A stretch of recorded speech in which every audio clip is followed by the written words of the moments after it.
Vamos con la información. 3 niñas de 11 años y 9 años fueron asesinadas en Hermosillo, Sonora. Cierra los ojos por un momento. Imagina el desierto, el calor, la soledad. Imagina una carretera perdida entre cactus y polvo, donde el silencio pesa más que el viento. Y ahí, en medio de ese vacío sin testigos, 3 cuerpos pequeños, frágiles, inmóviles. 3 niñas, tendidas sobre la tierra caliente, no separadas, no dispersas, abrazadas, como si, incluso frente a la muerte, se negaran a soltarse. Ahora imagina que esas niñas no murieron por accidente. No fue una bala perdida, no fue un asalto. Fue un crimen premeditado, frío, planeado, brutal. Y lo más perturbador, no fue cometido por un extraño, ni por un monstruo que llegó de la nada. Fue cometido por alguien que decía amarlas, por el hombre que alguna vez les compró dulces, que les tomaba fotos en cumpleaños, que les prometía amor eterno. Su padre. Este no es un cuento de terror, no es una ficción para generar miedo barato. Es una historia real, una herida abierta en el corazón de México. Ocurrió en Sonora, tierra cálida y fértil, donde la vida lucha por sobrevivir, pero donde la muerte se esconde en la sombra de los vínculos rotos, donde el crimen no siempre llega con pasamontañas, sino con apellidos compartidos y sangre familiar.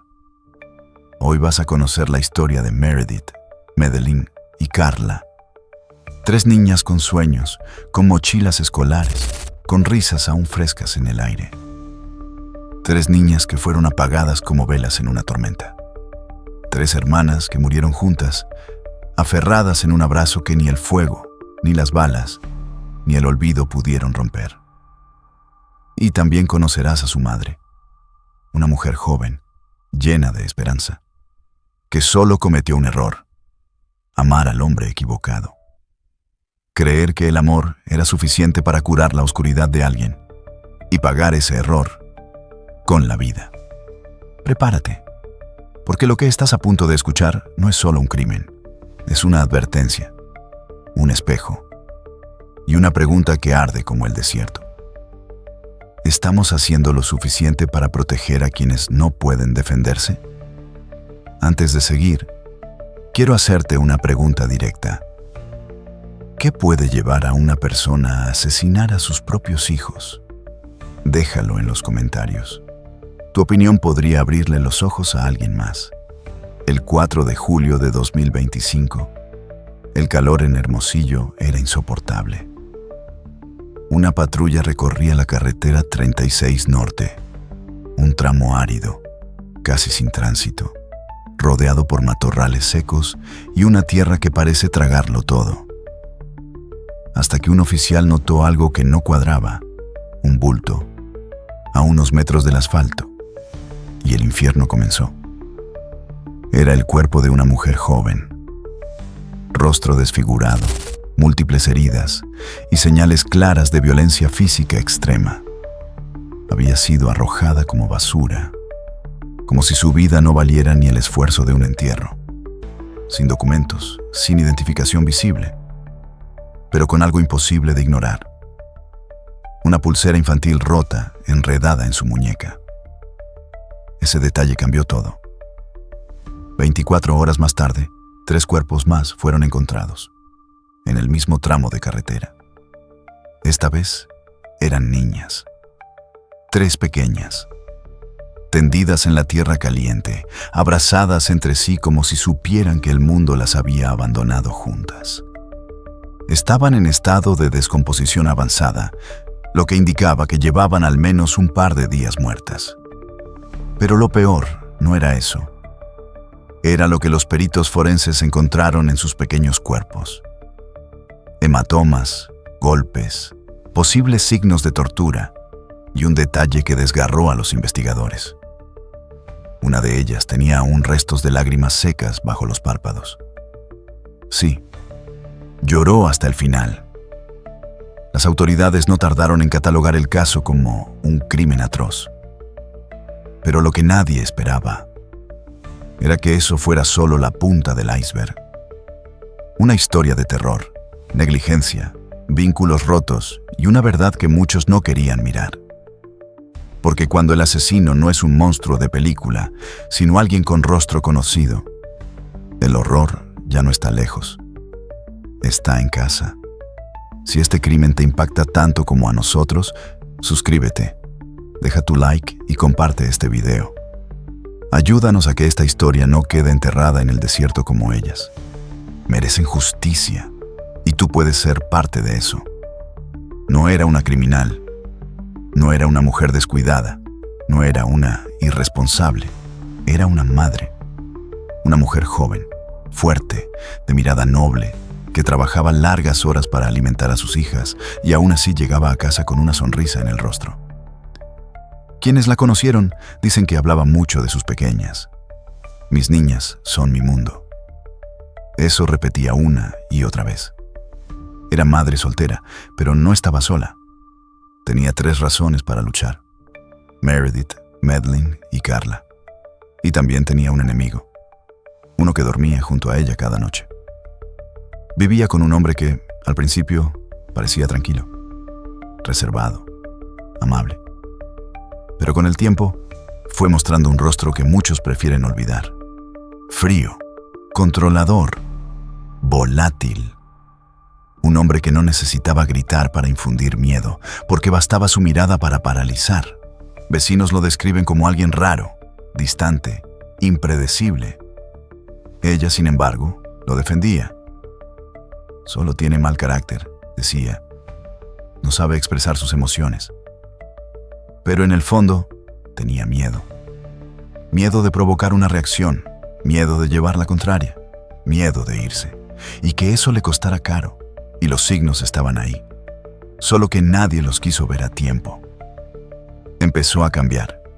Dejó de sonreír en la tienda, dejó de visitar a sus amigas, dejó de subir fotos con sus hijas.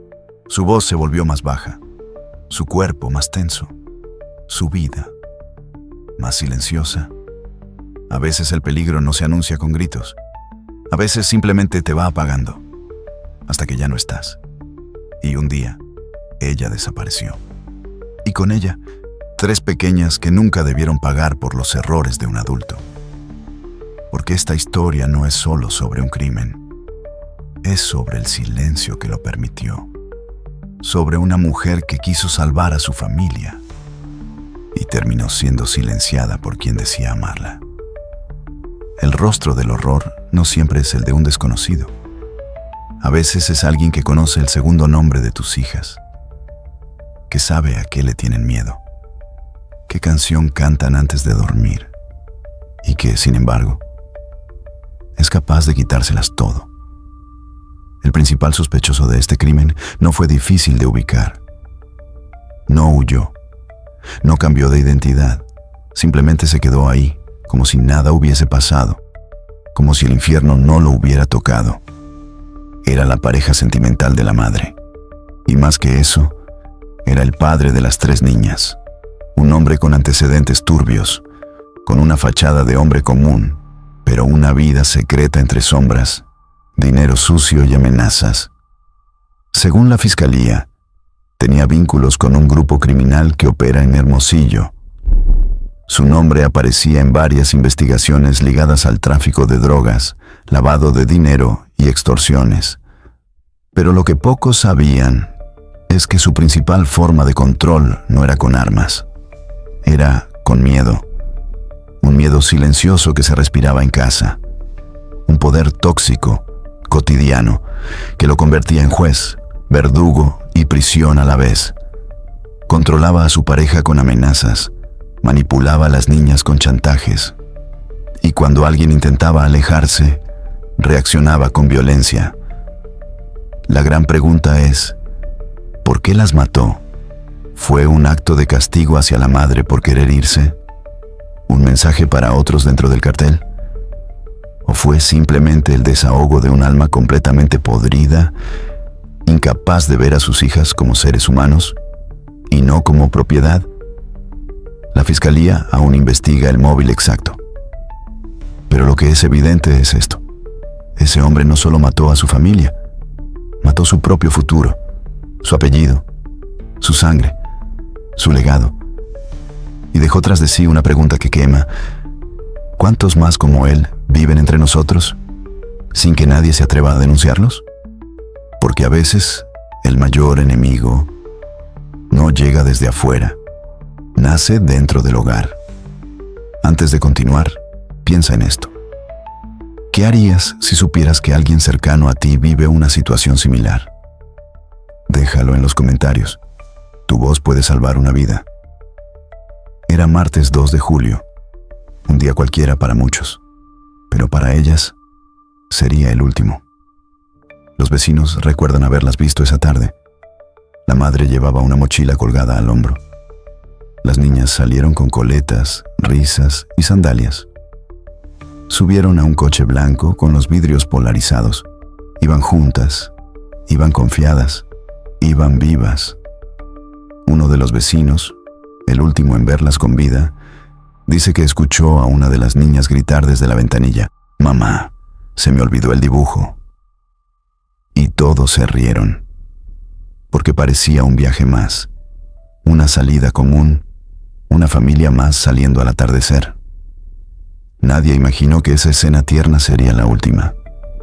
Horas después, el celular de la madre dejó de sonar. No respondía mensajes, no publicaba nada, no avisaba si regresaban. El silencio empezó a volverse sospechoso, pero nadie quiso sonar alarmista. ¿Quién imaginaría lo peor? ¿Tan rápido? Al día siguiente, el silencio ya pesaba, y al segundo día, el horror habló más fuerte que cualquier llamada. Primero, encontraron el cuerpo de ella, golpeada, arrojada, sola. Después, a sus 3 hijas, abrazadas en la tierra como si aún buscaran consuelo.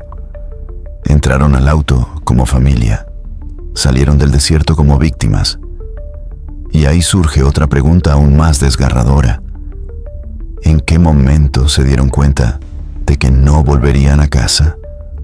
Fue cuando el padre desvió la ruta, cuando la madre miró hacia atrás y dejó de sonreír, cuando el miedo llenó el coche y las palabras ya no servían.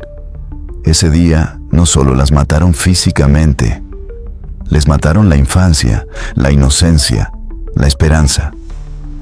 Y les robaron el derecho más básico de cualquier niña: llegar a casa sana y salva. El desierto no olvida. Aunque el viento intente borrar las huellas, aunque el sol castigue la tierra, aunque los cuerpos sean escondidos, la escena del crimen siempre habla. Y esta vez, gritó.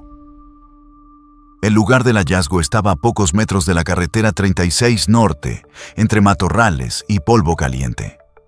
A simple vista, parecía una zona más del desierto.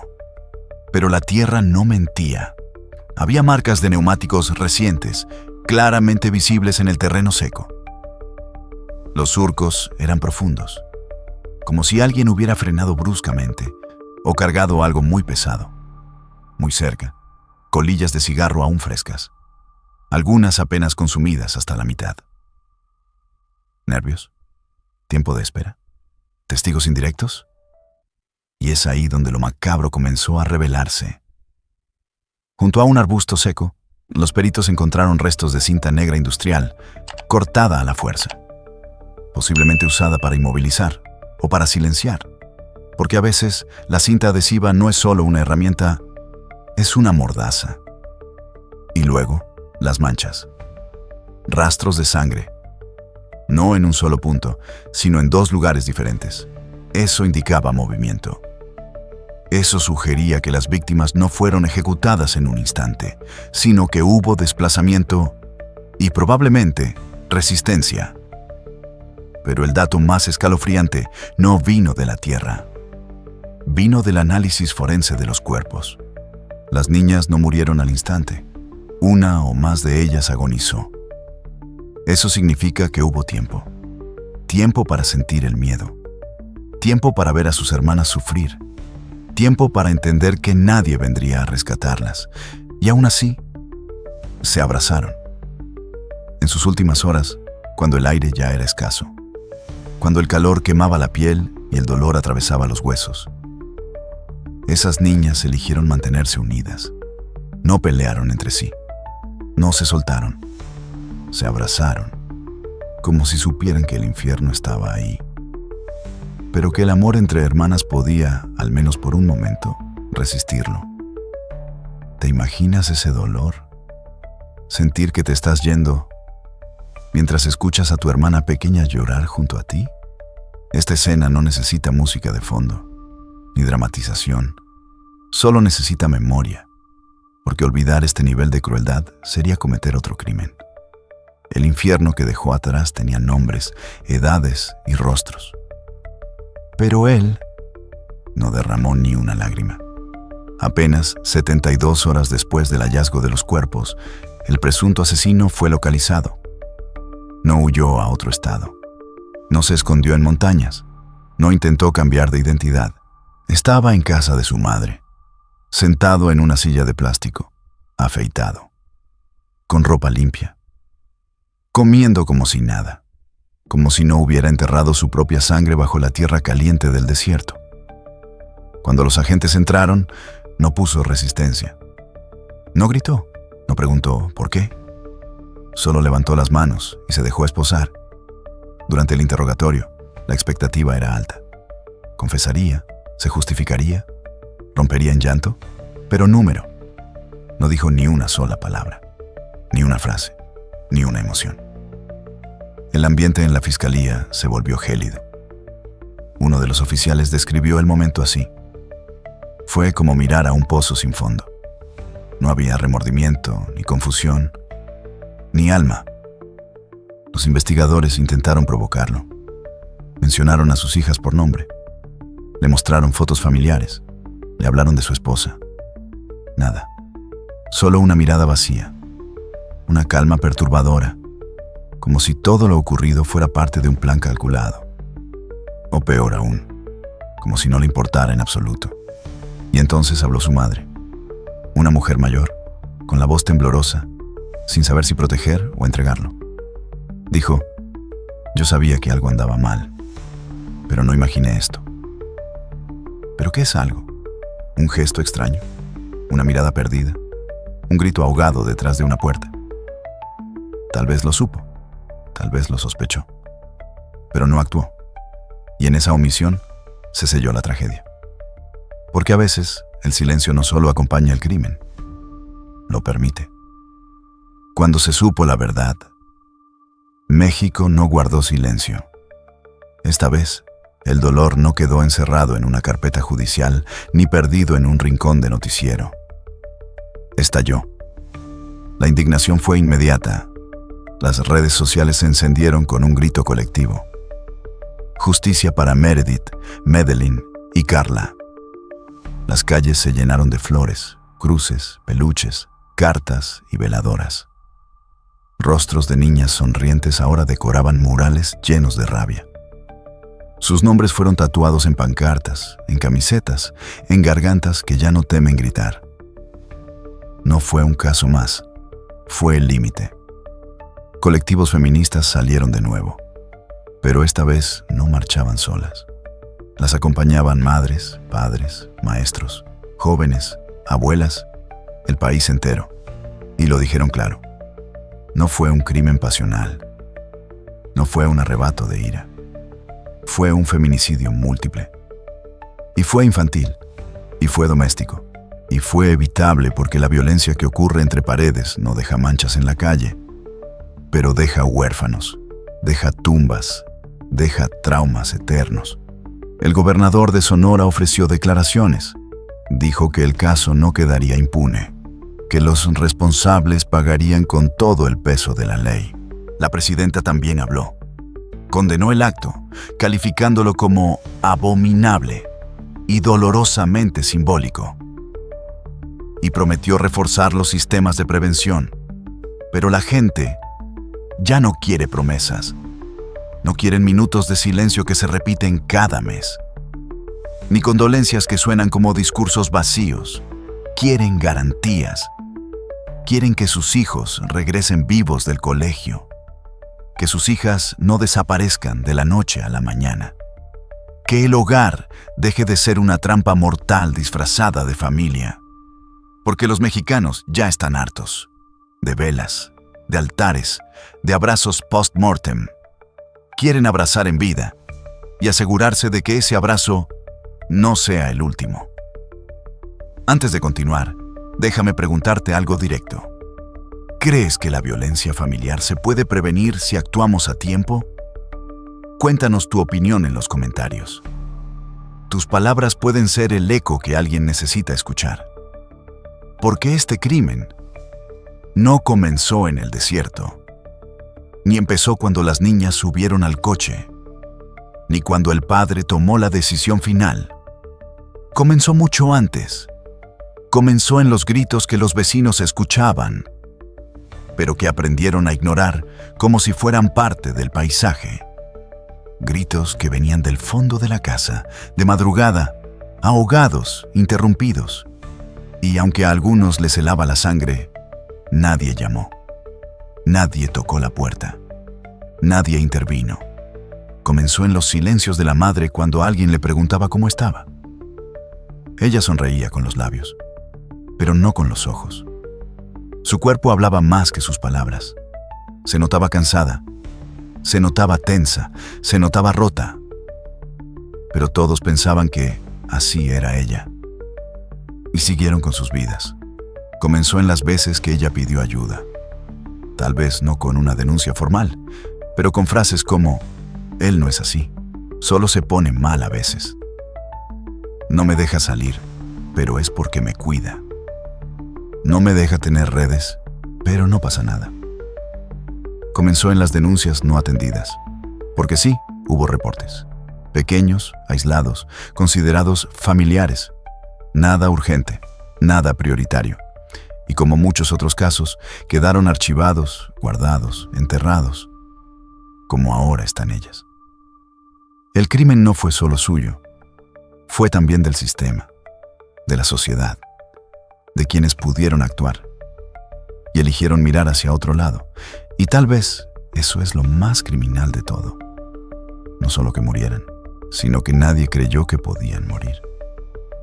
Porque siempre pensamos que esas cosas les pasan a otros, a otras familias, en otras ciudades, y nos damos cuenta demasiado tarde que esa casa con gritos estaba justo al lado de la nuestra. Esto no se trata solo de una historia trágica, no se trata de estadísticas, no se trata de un caso más archivado en una fiscalía colapsada. Se trata de 4 vidas, 4 nombres, 4 destinos que fueron arrancados del mundo con una crueldad que no tiene palabras suficientes. Meredith, Madeline, Carla y su madre. No volverán a la escuela. No soplarán velas de cumpleaños. No volverán a correr por la sala ni a pedir 5 minutos más antes de dormir. No volverán. Y eso duele. Pero lo que duele más es saber que, si no hacemos algo, otras niñas, otras madres, otros abrazos, también desaparecerán. Porque no basta con encarcelar al culpable. Eso es justicia mínima. No basta con llorar, indignarse y seguir con la rutina. No basta con llenar las redes de hashtags por 48 horas y luego olvidar. Hace falta memoria, hace falta cambio, hace falta compromiso. Cada vez que ignoramos una señal, cada vez que callamos por no meternos, cada vez que relativizamos la violencia doméstica, construimos el camino para otro crimen como este. Y hoy te pedimos algo simple, pero profundo. Suscríbete si crees que la niñez debe ser sagrada, intocable, protegida como el mayor tesoro de una sociedad. Comparte este video si estás cansado de ver cómo la justicia llega cuando ya no hay nada que salvar.